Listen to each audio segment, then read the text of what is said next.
Silakan. Assalamualaikum warahmatullahi wabarakatuh. Di sini saya mencoba menyampaikan hasil konsep dari game yang telah saya siapkan beberapa minggu yang lalu. Game ini saya beri nama Brave ya, yang artinya berani. Filosofi ini diambil karena memang target dari game ini adalah anak-anak usia rentang antara sekitar kurang lebih 5 tahun. Jadi ini akan memberikan sebuah sugesti kepada anak tersebut agar terus berani, karena memang menjadi sebuah hal yang lumrah bagi seorang anak-anak itu tentang ketakutan gitu, takut akan gelap, takut akan binatang dan sebagainya. Dengan game ini, nama ini saya harapkan dapat sugesti kepada anak-anak untuk lebih berani mencari sesuatu hadiah atau apapun itu. Jadi game ini sekali lagi adalah game casual yang dipersiapkan untuk smartphone ataupun tablet, mobile begitu.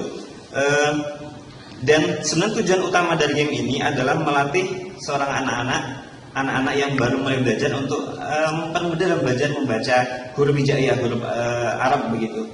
Jadi setelah story berjalan, intinya ada sebuah story yang untuk menarik cerita bahwa seorang ibu itu memberikan pelukan hangat kepada seorang anaknya, dan kemudian dia menceritakan tentang sebuah kebun di belakang rumah ataupun sebuah rumah tua. Di situ terdapat banyak sekali hadiah yang bisa didapat, tapi rumah itu sangat gelap dan anak tersebut diberikan motivasi agar mampu menemukan hadiah yang ada di rumah itu. Itu adalah sebuah story untuk membuat ketertarikan terhadap anak ataupun playernya nanti. Jadi setelah story berakhir, akan ada tampilan seperti ini pada permulaan game. Ini adalah sebuah tutorial singkat dalam menentukan dalam melaksanakan permainan nanti. Jadi misalkan di sini ada salah satu huruf hijaiyah, huruf ini adalah huruf A. Nanti seorang pemandu akan mengucapkan huruf tersebut. Misalkan huruf ini adalah A, maka dia akan berkata A. Dan si anak itu harus mencoba mengucapkan huruf tersebut dengan baik. Ada indikator di sini. Indikator ini akan menunjukkan tingkat keakuratan suara yang diucapkan anak dengan suara yang diucapkan pemandu. Semakin dia mendekat hijau ke atas, maka akurasinya akan semakin baik. Nah, jadi teknologi game ini adalah sebenarnya mesinnya menggunakan speech recognition. Jadi autentikasi suara itu diperlukan dalam kontrol permainan ini. Oke, setelah tutorial selesai, stage 1 akan dibuka. Menekan stage 1. Di sini sebuah player diibaratkan seorang anak pemberani begitu. Tapi ini karakter ini akan berubah menjadi perempuan ketika memang ada yang mainkan adalah anak-anak perempuan begitu. Nah, baik. Jadi di awal ini adalah sebuah peta yang berbentuk labirin yang dilihat dari atas. Ini adalah sebuah bangunan yang terlihat dari atas. Kotak-kotak berwarna biru dengan tulisan di sini ini sebenarnya berwarna hitam, menunjukkan bahwa daerah ini adalah gelap. Kotak-kotak ini berwarna gelap dan hanya sedikit celah saja yang terbuka, yaitu pintu bagian depan. Yang ini yang terlihat dari atas. Nah, player harus menjelajahi seluruh area stage ini agar dia dapat menemukan hadiah-hadiah yang dimaksud oleh ibunya tadi. Nah, supaya dia dapat berjalan, dia harus berusaha menghidupkan lampu, berusaha menghidupkan lampu dan berjalan mengikuti peta yang ada di dalam. Oke? Untuk kontrolnya di dalam game, player bisa menekan tombol move seperti ini ke kanan atau bawah untuk menggunakan karakternya. Dan ketika menghidupkan lampu, player harus menekan satu tombol ini, menekan nahan, kemudian dia berbicara sesuai dengan hurufnya. Misalkan di sini dia menekan tombol huruf A dan dia mengucapkan huruf A. Jika akurasinya benar dengan persentase yang nanti akan dikonfigurasi oleh tim teknis, maka pintu akan terbuka. Lampu akan menyala dan peta akan kelihatan gitu. Jadi setelah peta kelihatan, player akan berjalan. Ya. Jadi player akan berusaha terus menghidupkan lampu-lampu tersebut dan berjalan mengambil koin-koin yang ada di sini. Ya, koin ini adalah challenge-nya. Jadi ketika memang koin tersebut didapatkan, player di sini akan ada bar di atasnya ini, ada sebuah bar. Ketika player mendapatkan mengambil koin ini, dia akan bertambah 1. begitu.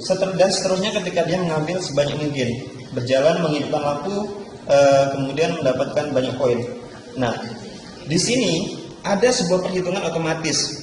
Ketika memang di sini menambah 1, maka di sini akan jumlahnya didapat adalah 1 koin. Di sini juga akan melatih anak-anak untuk berhitung. Jadi ketika di sini ada 3 koin, di sini akan tertulis 3. Jumlah di sini akan sama. Ini akan membantu anak untuk belajar menghitung sedikit demi sedikit. Nah,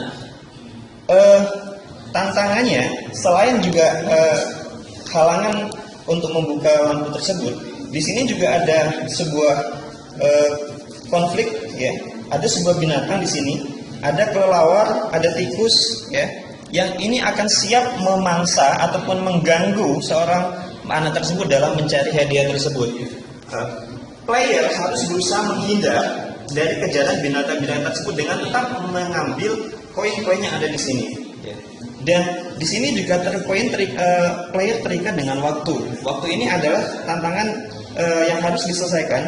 Jadi dalam satu stage itu ada waktu yang diberikan. Nah, ada bonus yang saya siapkan di sini. Di sini ada sebuah koin tapi bergambar jam.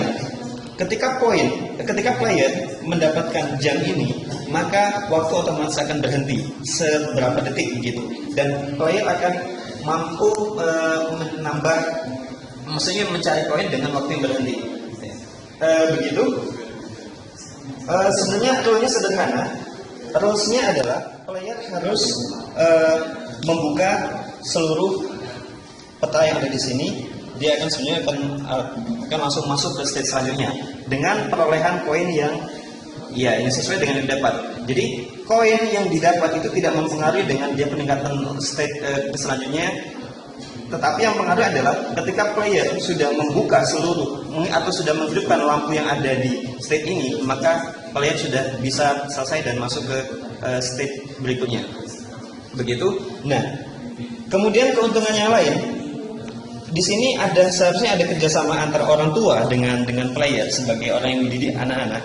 Ketika player mengumpulkan poin, di sini ada koin, menurut saya mengumpulkan banyak koin. Jumlah koinnya ini bisa ditukar dengan hadiah yang dia pilih. Nah, ketika koin yang didapat, misalkan dia mendapatkan 10, tetapi player ini juga akan menghadapi dilema. Apakah dia ingin menukarkan, meminta langsung permen, ataukah dia ingin menabung dulu duit koin tersebut sehingga mencukupi koin tertinggi untuk membeli coklat ataupun beli es krim. Itu adalah dilema mungkin yang harus dihadapi oleh player. Nah, begitu konsep atau rancangan game dari saya. Terima kasih. Ya, oke, terima kasih. Saya kira bagus ya, sudah semua jelas. Tapi saya ingin tahu, kalau sekiranya saya ingin bypass juga, atau misalnya katakan saya orang tua, anak saya ingin saya bantu supaya katakan dia sudah mengalami kesulitan, ini purchase apa yang bisa saya beli supaya anak saya lebih mudah? Katakan ini untuk umur berapa tahun kira-kira? Ya, sesuai target tadi bahwa game ini diperuntukkan untuk anak usia kurang lebih 5 tahun. Nah, kurang lebih sampai 5 tahun sampai 6 tahun begitu. Nah, tetapi kan kadang-kadang ada anak yang pintar, jadi 3,5 tahun juga, tapi agak mengalami kesulitan. Nah, saya melihat kalau orang tua misalnya mau mempermudah, bisa tidak Anda menawarkan satu solusi sehingga permainan ini jauh lebih mudah kepada anak-anak seperti itu? Artinya Anda targetkan tadi 4,5 tahun, sekarang jadi 3,5 tahun bisa main, tapi apa yang Anda tawarkan in purchase-nya kepada orang tua yang ingin membeli?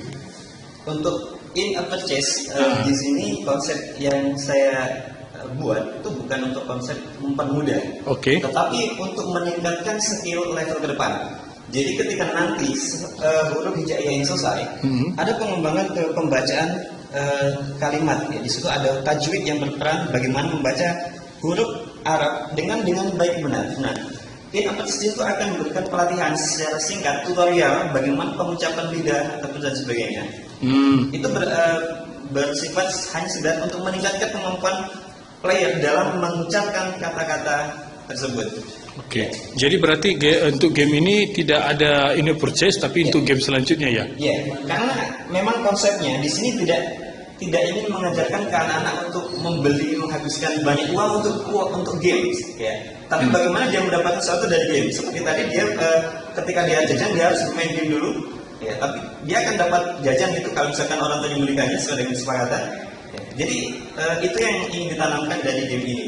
Nah, oke. Bagaimana kalau orang tuanya ternyata tidak mau atau tidak tahu dan tidak tergerak untuk memberikan hadiah yang seperti ini, coklat atau itu, gimana? Bagaimana kira-kira Anda mengantisipasi akhirnya ketika anak itu memprotes tapi orang tuanya tidak mau, itu gimana? Oke. Di sini saya juga baru dapat idenya. Ketika di akhir level gitu, kita akan coba memberikan sebuah kesempatan pada seorang anak untuk melakukan poin sebanyak-banyaknya, tanpa di awal tanpa harus dibuatkan dengan coklat, dibuatkan dengan apapun. Kita berikan reward ketika memang poin yang didapat sampai ratusan ataupun bahkan menyentuh angka 1000, kita akan memberikan reward dari pihak developer gitu, akan memberikan reward sebuah hal yang mungkin lebih yang luar biasa yang harganya jauh lebih mahal dibandingkan sebuah coklat ataupun permen. Ya, bisa jadi sebuah sepeda mungkin dan sebagainya. Kita adalah sebuah usulan gitu. Sebuah usulan ya, tapi yang saya bingung bagaimana seorang anak bisa sampai ribuan gitu loh. Agak menarik juga untuk mengujinya nanti. Oke, saya kira cukup. Terima kasih. Silakan tepuk tangan untuk Mas Arif.